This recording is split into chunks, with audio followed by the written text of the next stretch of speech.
جادو عام طور پہ کیوں کروایا جاتا ہے؟ ایک جادو ہوتا ہے سحر تفریق، جدائی ڈالنے کے لیے. سب سے پہلے تو میاں بیوی میں، دوستوں میں، ماں بیٹے میں، بہن بھائیوں میں، رشتہ داروں میں، خاندانوں میں، دو کاروباری پارٹنرز میں. بعض اوقات دیکھا نا کہ پارٹنرشپ سے کاروبار بہت آگے جا رہا ہے تو ان کے درمیان لڑائیاں ڈلوانے کے لیے.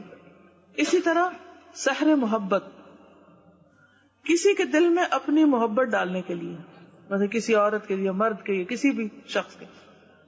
پھر سحر تخیل، جو وہم ڈال دیا جاتا ہے. کئی لوگ آپ نے دیکھا ہوگا ہاتھ دھوئے ہی چلے جاتے ہیں، ان کو لگتا ہی نہیں کبھی وہ پاک ہوئے ہیں، وہ وضو ہی کرے چلے جاتے ہیں. نہاتے ہیں تو گھنٹوں نہاتے رہتے ہیں، واش روم سے نہیں باہر نکلتے. تو باتھ روم جو ہے یا ٹوائلٹ جو انتہائی گندی جگہ ہے، اس میں انسان کو بس ضرورت کا ہی ٹائم لگانا چاہیے اور فوراً باہر آنا چاہیے.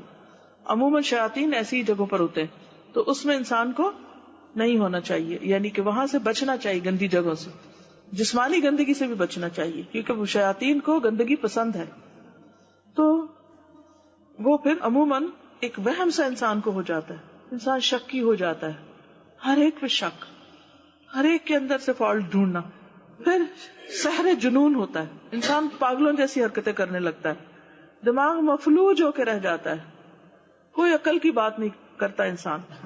اسی طرح سحر خمول، سستی میں مبتلا کرنے والا، ہر وقت ایک لتھارجی، کاہلی، نماز کو دل نہیں کرتا، قرآن پڑھنا ایک مصیبت لگتا ہے، اور کوئی بھی نیکی کا کام بہت ہی مشکل. بعض اوقات لوگ کہتے ہیں نا کہ ہم سے تو لفظ نہیں منہ سے نکلتا، پڑھا ہی نہیں جاتا، کیا کریں. کبھی کہا نا ان کو بھائی اگر ایسی کیفیت ہے تو اللہ کی پناہ میں آؤ، کہتے کیا کریں، منہ سے نہیں نکلتا، دل ہی نہیں چاہتا.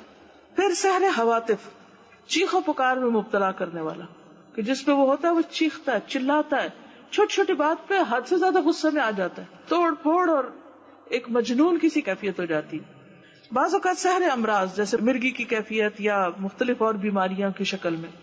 پھر سحر استحاضہ، استحاضہ کی بیماری، جیسے حدیث میں بھی آتا ہے نا کہ یہ تو شیطان کی ایک دھوکہ ہے، تاکہ انسان کبھی یہ سوچے میں پاک ہی نہیں ہوں تو میری کیا نماز میں خشوع و خضوع ہی نہیں. تو نماز میں خشوع و خضوع تو انسان کی کامیابی کی علامت ہے، اور اگر اس میں خلل آتا ہے تو یہ شیطان کا وار ہوتا ہے. تو دشمنی یا حسد ہوتا ہے بعض اوقات کہ کسی کے ساتھ بنتی نہیں، اور بعض اوقات رشتوں میں خلل ڈالنے کے لیے. اب یہ ہوتا ہے کہ جب ایسے کوئی اثرات انسان پر ہوتے ہیں تو اس کی جو ایک نارمل عادت ہوتی ہے کہ بہت ہمبل ہے، بااخلاق ہے اور محبت کرنے والا ہے، مثلا شوہر ہے یا باپ ہے، تو وہ الٹی الٹی حرکتیں کرنے لگتا ہے، بچوں پہ غصہ کرنے لگتا ہے، اریٹیٹڈ، چڑچڑاپن، اور عبادات سے دلچسپی نہیں. بعضوں کا جسم کے کسی خاص حصے میں درد شروع ہو جاتا ہے بلا وجہ، سارے ٹیسٹ کرائے جاتے ہیں، میڈیکلی کوئی ریزن نظر نہیں آتی، سمجھ ہی نہیں آتی. بعضوں کا ڈراؤنے خواب آنے لگتے ہیں اور انسان کو ایسی بھیانک چیزیں نظر آتی ہیں کہ وہ سو نہیں پاتا. بعض اوقات خون کی چھینٹیں نظر آتے ہیں. کبھی طے شدہ کپڑوں کو کاٹا جاتا ہے، اس میں کٹ کے نشان ہوتے ہیں، جیسے مثلا قمیض طے کر کے رکھی تو جو ہارٹ کی جگہ ہے اس کے اوپر جیسے کسی نے یوں لگتا ہے جیسے کسی نے چھری مار کے یا کوئی کینچی کی نوک مار کے اس جگہ کو کاٹا ہے. بعض اوقات خاوند یا بیوی ایک دوسرے کو بہت بدنما نظر آتے ہیں، یعنی کہ نفرت آتی ہے، ان کی شکل اچھی نہیں لگتی، حالانکہ وہی شخص دوسروں کو اچھا لگ رہا ہوتا ہے، مگر بیوی یا شوہر کو وہ آپس میں ایک دوسرے کو ان کو بالکل ان کا دل اٹھ جاتا ہے. حتیٰ کہ جو ان کا جسمانی تعلق ہوتا ہے اس میں سخت مشکل پیش آتی ہے. بعض اوقات اولاد کی بندش کے لیے کیا جاتا ہے، بعض اوقات جسمانی تعلق کی بندش کے لیے.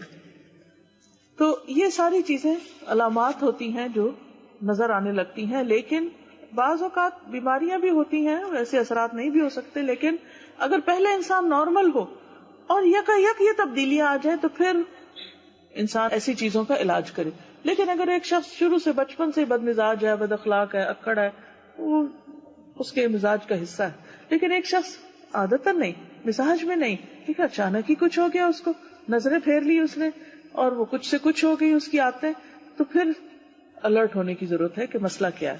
تو بعض اوقات بچوں کے اندر تنہائی کی عادت ہو جاتی ہے، نہ ماں باپ سے ملتے ہیں، نہ بات کرتے ہیں، گم سم، نہ رشتہ داروں سے ملتے ہیں، نہ باہر جاتے ہیں، سب کچھ چھوڑ کے بیٹھ جاتے ہیں، پڑھائی لکھائی بھی چھوڑ کے بیٹھ جاتے ہیں. اب جب ایسی کوئی کیفیت ہو تو انسان کو کسی اور کے پاس جانے کی ضرورت نہیں، دوا کرے، علاج کرے. حدیث میں آتا ہے نا لِكُلِّ دَاءٍ دَوَاء، ہر بیماری کا علاج موجود ہے. یہ بالکل سچی بات ہے. جب کسی مریض کو صحیح دوا پہنچتی ہے تو وہ بإذن اللہ ٹھیک ہو جاتا ہے. اور اللہ کا حکم ہوتا ہے کب تک اس نے بیمار رہنا. ایوب علیہ السلام کی آزمائش کو آپ دیکھیں، کئی سال تک وہ بیمار رہے تو ٹھیک ہو گئے اور پہلے سے بھی زیادہ ان کو نعمتیں ملی. تو مایوس کبھی نہیں ہونا چاہیے. اللہ کا حکم ہوگا تو ایک کن کہنے کی دیر ہے، انسان شفا یاب ہو جائے گا اور دوائیں بھی اثر کریں گی.